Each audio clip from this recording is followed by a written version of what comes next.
deplete or harvest the natural resources, if that, the expectations and harvesting the resources compound each other and they keep adding to each other, then we are in a vicious cycle. And sooner or later we're going to end up in trouble. True. Even if our resources are not depleted, whether it's war or irreversible global warming or ozone layer depleted or global warming, many of these things can happen. And so where do you draw the line? True. Natural resources are there, and if you can enjoy it without ruining it, I think that's good. The moment you ruin it, then you've got to ask yourself, how much abuse can that resource or can Earth take before the whole purpose of using the resource itself is undermined, because you're using it to improve life. And if you deplete it to an extent that it actually hinders the very objective, which is to improve life, then the earlier we ask ourselves this question, the better it is. So yeah, in the long run we're all dead. The question is there an afterlife? As far as you are concerned, as far as I am concerned. And number two, what do you mean by the long run? Is it till my children's time that I am concerned, or my grandchildren's time, or my great-great-great-great-great-grandchildren's time? So where does the long run end?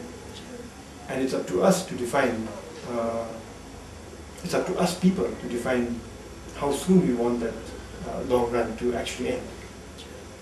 Thank you. Also, right.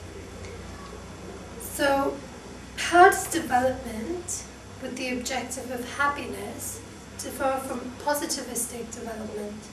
Is it just development in another packaging? Could be. It differs because this is a small country, an impoverished country, but one with an enlightened monarch who chose to take an alternate path of development, which is not driven by economic growth, but by other factors, the well-being of the people. So whether it's the same thing packaged differently, or whether it's different, you can have a look. Sure. You will have to decide.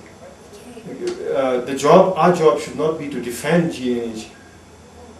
Okay?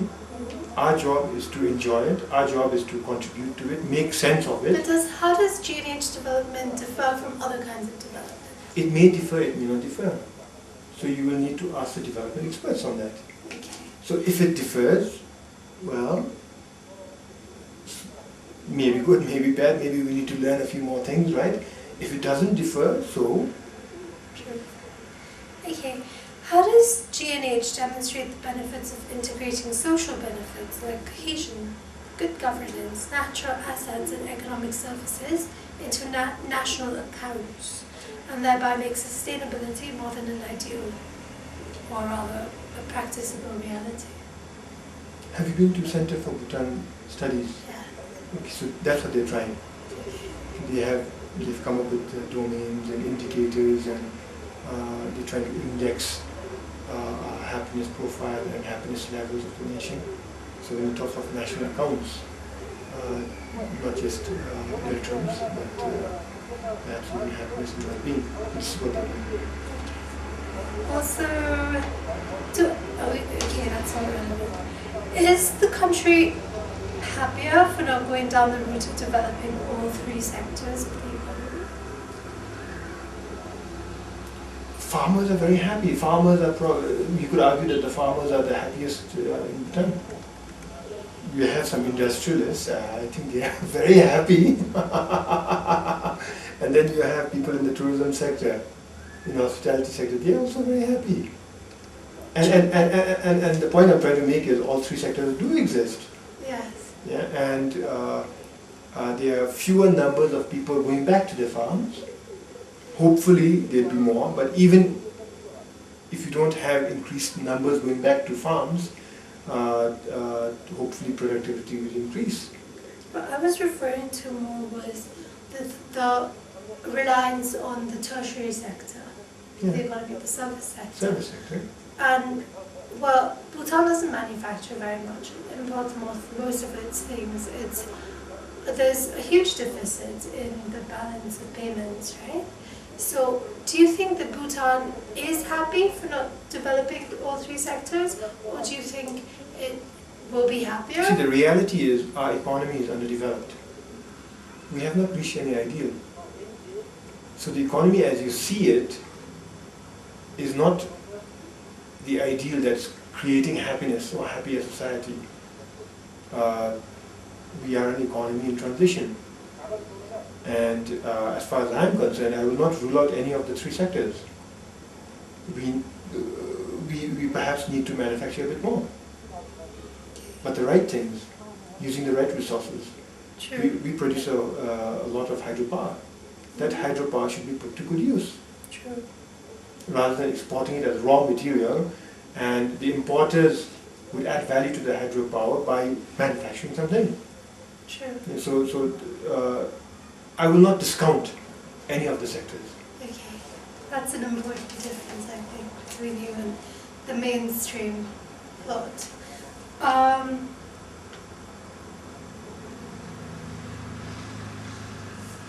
What steps is Bhutan taking to encourage more independent thinking rather than rote learning in education? Ask the Education Minister that. Okay. But this is a very important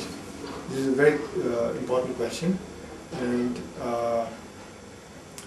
it's a responsibility of education, it's a responsibility of our schools and teachers, but it's also the responsibility of society at large.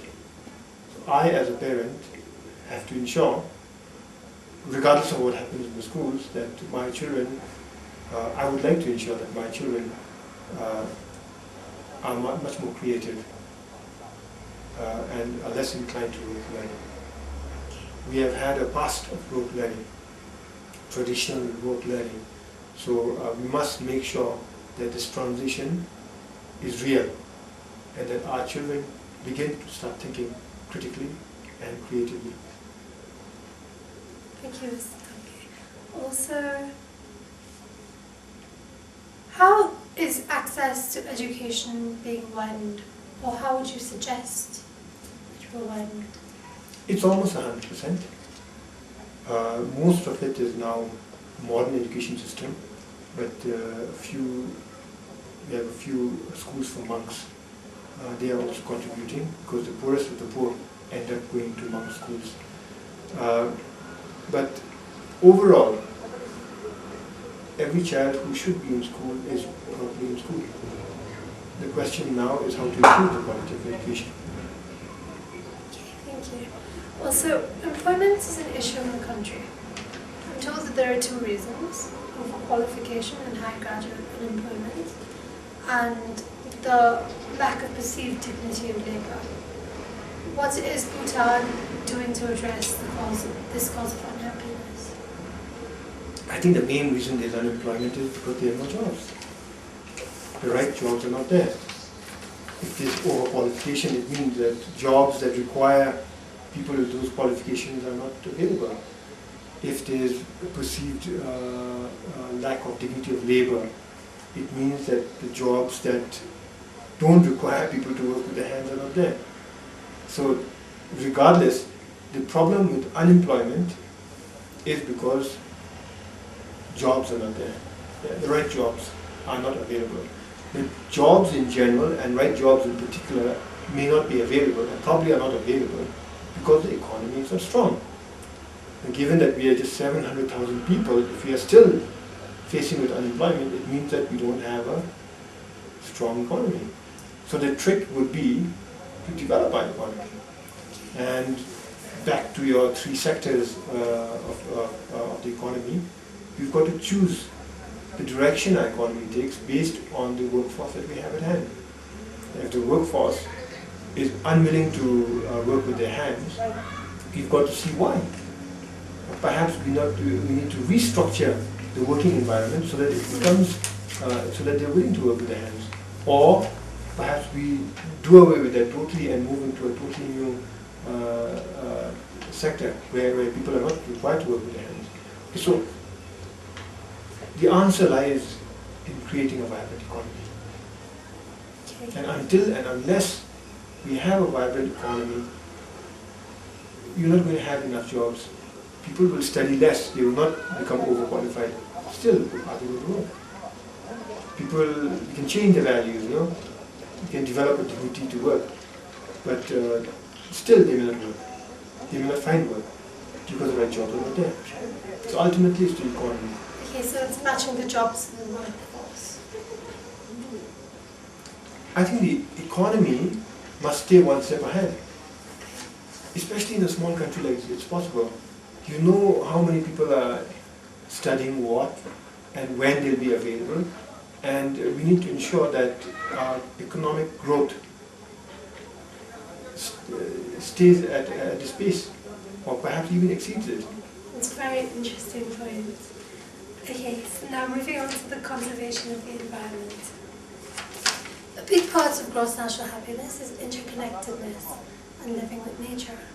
How is this way of life preserved and incentivized in the face of unprecedented urban-rural migration? Our budgets devolved in such a way that have led to balanced regional growth instead of urban explosion. We can do a lot more on both counts. Right now, rural-urban migration is uncontrolled. Can we control it? Maybe yes, maybe no. Is it desirable to control it? Maybe yes, maybe no. But we need to do something. If we are going to allow uncontrolled migration, then we need to ensure that our urban culture is sensitive to the needs of the environment and the needs of our future generations. Okay? And if it is possible to discourage rural-urban migration, or rather encourage people to stay in rural Bhutan, we should do it. So either way, we need to take this matter seriously. Okay? On the other hand, we need to devolve a lot more, not just money, but authority and power to the districts, to the rural areas, so that they are able to take care of their own immediate priorities and thereby encourage more people to stay in the local areas. So how is the preservation of the environment systemically taken into account in policy making? You need to talk with GNH Commission and the NEC, the National Environmental Commission. I'm told that the GNH Commission, Gross National Happiness Commission, which used to be a planning commission, they vet all policies through a GNH framework to make sure that it is consistent with GNH, and one of that is environment. Okay, thank you. Moving on to the preservation and promotion of culture. How does Bhutan achieve the trade-off between the media's control of information in a way that is healthy for the public and preserves and propagates culture, and, on the other hand, censorship at worst or restricting creative freedom at best? Should media be controlled or given guidelines at all? This is again a question for the government. We have a Ministry of Information and Communication, the Department of Media, and a regulatory authority called BICMA, Information and Communication Media Authority. So they'd be a much better place to answer the question. What's your point of view? Should media be controlled in a way that is healthy for the public consciousness, or should it be given guidelines, or should it just be allowed free rein? In a democracy, the rule of law must be there, and laws must be constructed, and rules must be constructed so that it allows people to understand the rules of the game. And similarly with the media. And the BICMA has rules on how the media can function. And it does not allow media a free hand to say what it wants, do what it wants, when it wants. No, it doesn't. So the media is accountable to the government and to the rules and must operate within certain guidelines already. My opinion is that such guidelines are necessary. The danger is the guidelines can be overbearing. Okay, so on the one hand, we need guidelines. If we are to live in an environment where the rule of law is respected, we need guidelines. On the other hand, those guidelines cannot suffocate media. True. Okay. So, how does GNH, or how does the GNH approach, take into account the embeddedness of the individual in a society or community? And how is this different from other approaches? What is done to encourage a rich and non-stagnant relationship with culture? Culture features as a separate article in our constitution, and it is the responsibility of every Bhutanese to cherish and nurture our culture. Times are changing. We live in a globalized world. We are no longer an isolated country, and we are connected with the rest of the world. And therefore, culture will also evolve to ensure that it is no longer, it is not irrelevant. Culture must remain relevant. How this takes place is I don't know. It's difficult, and I don't think, while the government has a role to play, but I don't think it is primarily the purpose of public policy. Okay, thank you. Okay, so please explain how GNH was taken in. Okay, so were you involved in the Education City proposal at all? Yes. Okay, so please explain how gross national happiness was taken into account when an Education City proposal offering $20 billion was sanctioned with a target of 36,000 foreign students.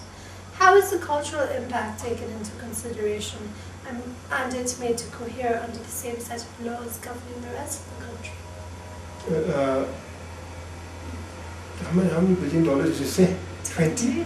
I don't know, you might want to check your figures. Okay? Oh, maybe. Yeah. Maybe, if it was understood. I said I was involved.